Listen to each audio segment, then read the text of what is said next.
Sa number 10, pag-operate sa periyahan sa sulod mismo sa Bacolod City Public Plaza ang ginapusisa sa karon ni Bacolod City Mayor Albi Benitez.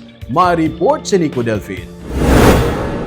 Duha na kadlaw nga naga-operate sa sulod sa Bacolod Public Plaza ang peryahan nga yara lang sa atubang sang San Sebastian Cathedral.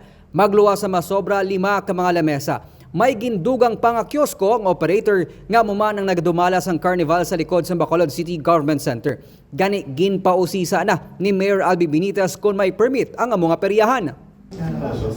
So makasunod sila, Mayor? Makasunod sila. Yes, wala permit, of course. Good question. I will ask that right after this. Ginpahayag na ni Caster Cadagat, Secretary sa Bacolod Youth Foundation nga may permit ang operators ng peryahan. Ang mga ila inigin pahanugutan. Ginpausisa sang organizer kung nga nagdugang kag nag-extend ang operator sa sulod sang plaza. Gani sinila nga hapon.